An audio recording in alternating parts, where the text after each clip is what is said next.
Bienvenidos a una nueva entrega de Internacionales RNA. Les saluda Ileana Leiva y tenemos un avance de lo más importante a nivel mundial. Estados Unidos y Turquía acordaron un cese al fuego al noreste de Siria. Embajador de Estados Unidos ante la Unión Europea, quien es testigo clave en la investigación contra el presidente Donald Trump, testificó ante los legisladores. Venezuela y Brasil son los nuevos integrantes en el Consejo de Derechos Humanos de la ONU. Iniciamos con el detalle de la información. Estados Unidos y Turquía acordaron un cese al fuego al noreste de Siria tras el encuentro entre el vicepresidente Mike Pence y el mandatario turco. Tenemos el informe a continuación. El vicepresidente Mike Pence anunció en Turquía un acuerdo con el presidente Erdogan sobre un cese al fuego en el norte de Siria tras la ofensiva turca. La parte turca hará una pausa en la operación Primavera de Paz para permitir la retirada de las fuerzas de YPG de la zona segura durante 120 horas. Todas las operaciones militares de la Operación Paz de Primavera se pausarán y la Operación Paz de Primavera se detendrá por completo al finalizar la retirada. Estados Unidos dejará de ponerle nuevas sanciones a Turquía según Pence, esto con tal de que Turquía cumpla con las reglas.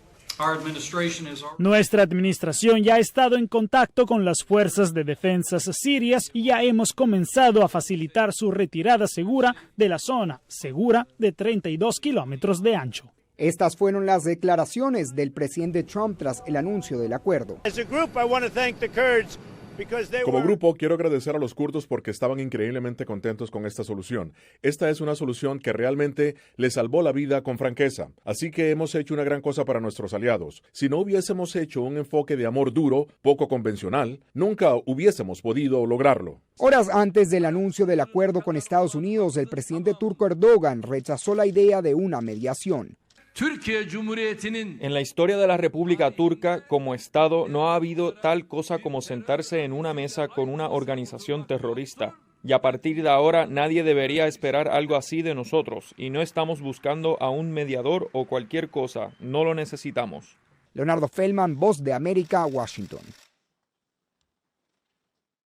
Y el presidente de Turquía asegura que va a reanudar su ofensiva en el noreste de Siria si los combatientes kurdos no se retiran al final del alto al fuego de 5 días. El presidente turco Recep Tayyip Erdogan dice que Turquía reanudará su ofensiva en el noroeste de Siria de una manera aún más determinada si los combatientes kurdos sirios no se retiran de las áreas del noroeste al final del alto al fuego de 5 días. En declaraciones a periodistas extranjeros, el viernes Erdogan reiteró que Turquía no tendría ningún problema con las fuerzas del gobierno sirio que controlan algunas áreas a lo largo de la frontera de Turquía, siempre que estas áreas estén libres de combatientes kurdos sirios que Turquía considera terroristas debido a sus vínculos con kurdos proscritos, militantes en Turquía. Erdogan dijo: si Estados Unidos puede cumplir las promesas que nos hizo el martes por la noche al final del periodo de 120 horas, el problema de una zona segura se habrá resuelto. Pero si esta promesa no se cumple, sin excepción, en el momento en que finalicen las 120 horas, nuestra operación se reanudará desde donde se detuvo de una manera aún más determinada. Este es un informe de Kelly Abrego para la RNA. Y siempre sobre este tema, el secretario de Estado de Estados Unidos, Mike Pompeo, evitó hablar sobre las violaciones al alto al fuego en el norte de Siria.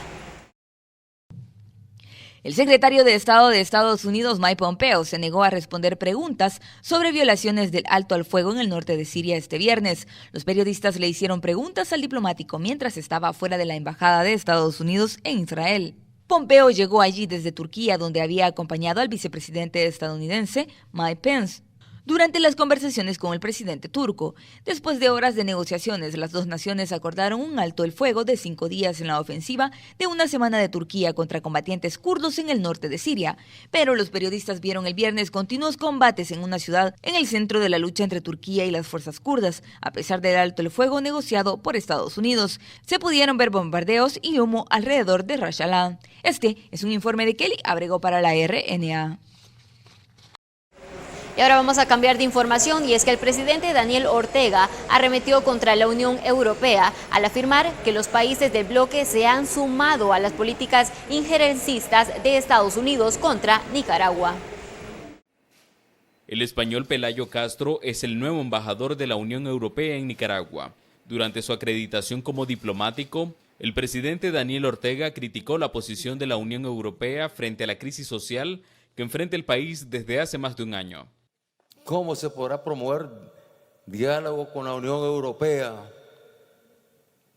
en esas condiciones donde parten de la misma Unión Europea amenazas de agresiones, de sanciones, llaman sanciones,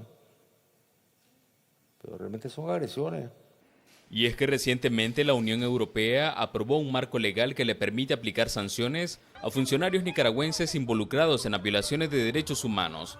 Esta podría ser la razón del duro mensaje del mandatario, según explicó a La Voz de América el exdiplomático Mauricio Díaz. En el fondo, ¿qué es lo que persigue con este discurso? Escalar la tensión.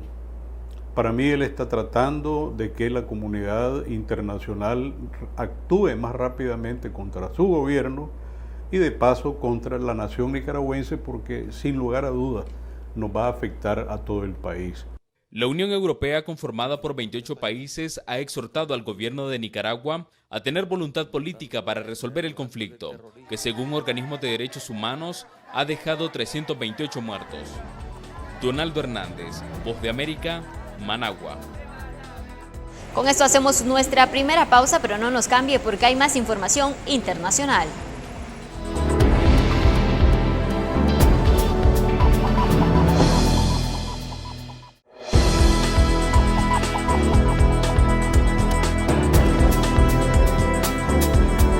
Gracias por su sintonía. Le contamos que Venezuela y Brasil aseguraron su posición en el Consejo de Derechos Humanos de la ONU.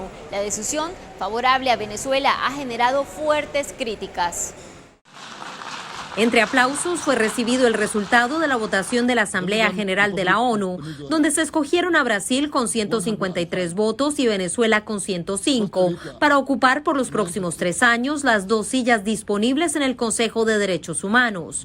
Costa Rica, que entró tarde a la contienda, logró 96 de los 97 votos. Rodrigo Carazo, embajador de ese país ante la ONU, reaccionó. Bueno, eso fue lo que los miembros quisieron y creemos que no es conveniente. Para nada conveniente que miembros pues, que están siendo objeto de investigación, objeto de medidas por parte del Consejo, ocupen escaños porque van a ir a la defensiva en lugar de a la constructiva.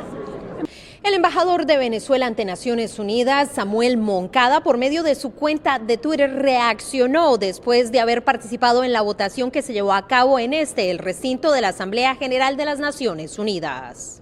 Hoy es un día histórico para nuestro país. Ha triunfado el derecho internacional y el intento de imponer un enclave colonial en Venezuela ha fracasado. A pesar de la oposición de organizaciones que defienden los derechos humanos, países como Guinea Ecuatorial lo defienden.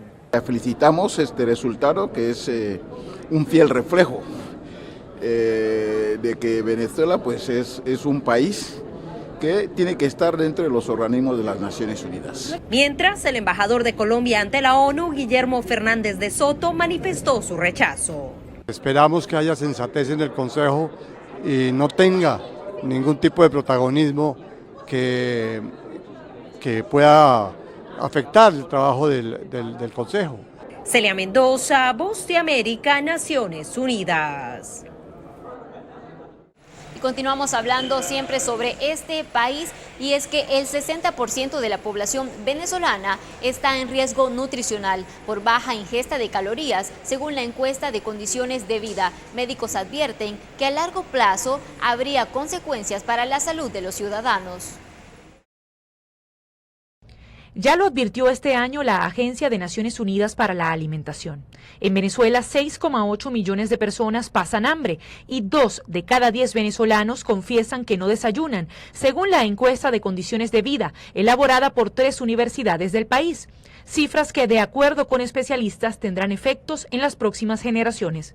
De manera que estamos incubando en este momento un problema para dentro de 10, 15, 20 o 30 años, que una población disfuncional que no va a alcanzar su coeficiente intelectual para el cual estaba destinado a tenerlo. Este endocrinólogo explica que al no tener suficientes ingresos para comprar comida, 60% de la población venezolana está malnutrida. 60% de las calorías totales que consume el venezolano en este momento provienen de 3 rubros alimenticios básicamente, que son la harina de maíz, el arroz, la papa, cuatro grupos, y el plátano. Por lo tanto, tenemos un déficit no solamente en cuanto al consumo calórico total, sino que también en cuanto a la calidad de la alimentación. Y esto nos lleva a una cifra alarmante, aunque fue publicada recientemente, donde alrededor del 60% de la población venezolana ha perdido un promedio de 11 kilogramos de peso. Datos que coinciden con los testimonios de ciudadanos en las calles. Antes te compraba 1 o 2 pollos a la semana, hasta 3 pollos a la semana, ahorita es medio pollo.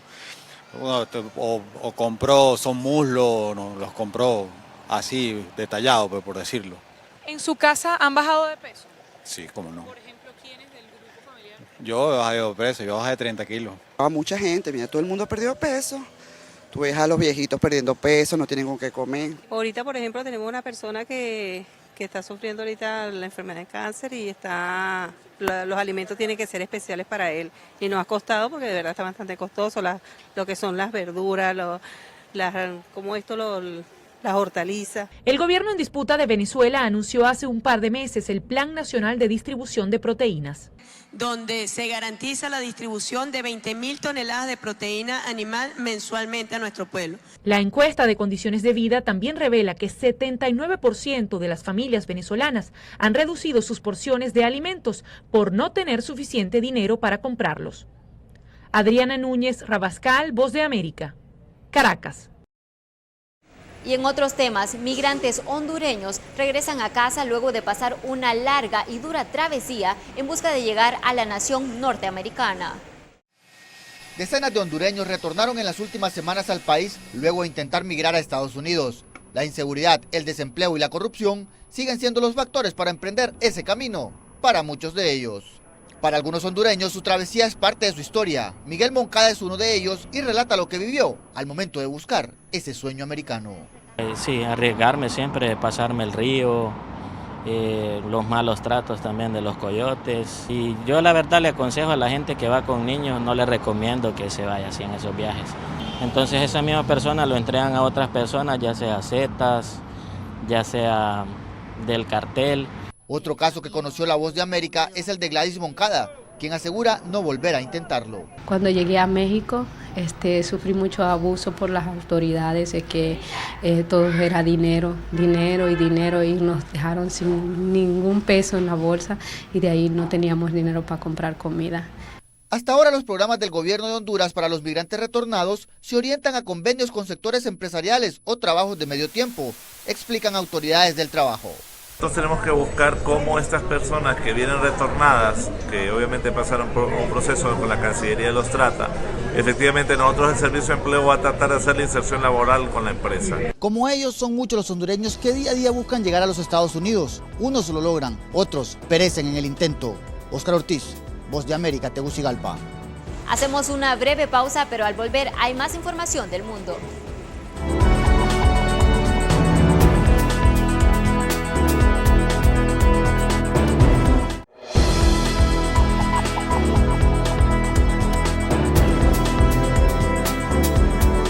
Y tenemos más información. Un jurado encontró a Antonio Hernández, el hermano del presidente de Honduras, culpable de todos los cargos en su contra. Los detalles en el siguiente reporte.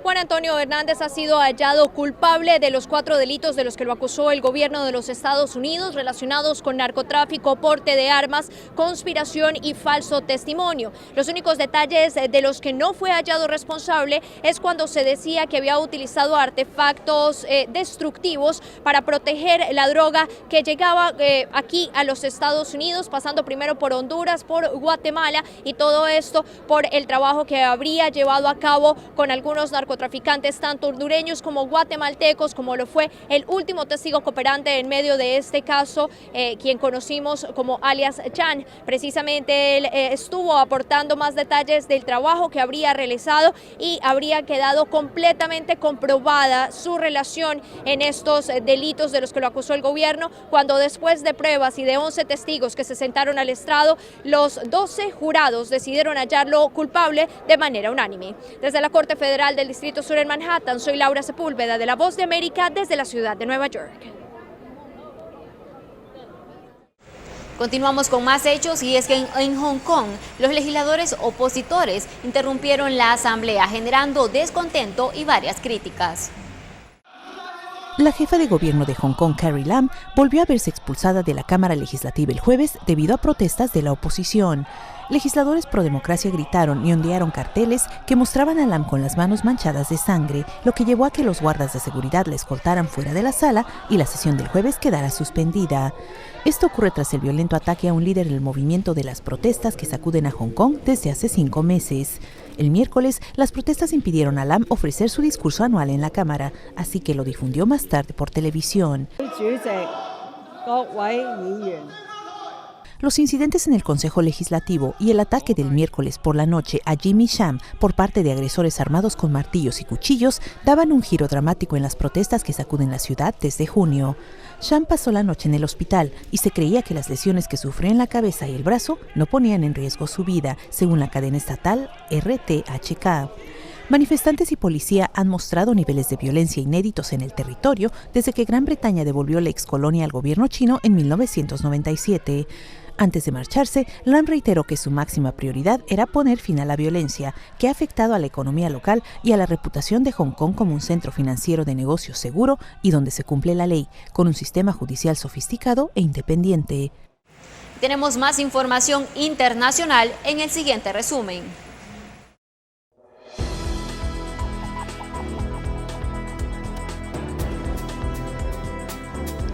El presidente de los Estados Unidos, Donald Trump, dijo que Adam Schiff, presidente del Comité de Inteligencia de la Cámara de Representantes, entabló una conversación totalmente falsa con el presidente de Ucrania durante un mitin en Dallas, Texas.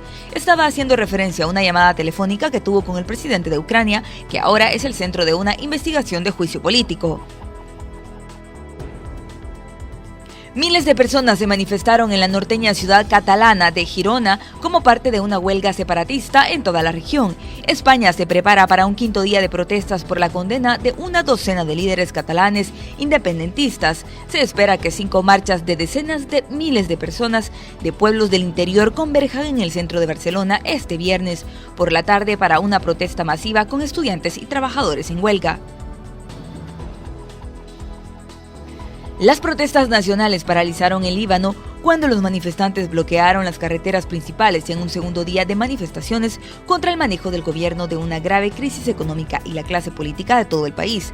El camino al aeropuerto internacional de Beirut fue bloqueado por los manifestantes que dejaron varados a los pasajeros que en algunos casos fueron vistos arrastrando maletas a pie para llegar al aeropuerto. Este es un informe de Kelly Abrego para la RNA.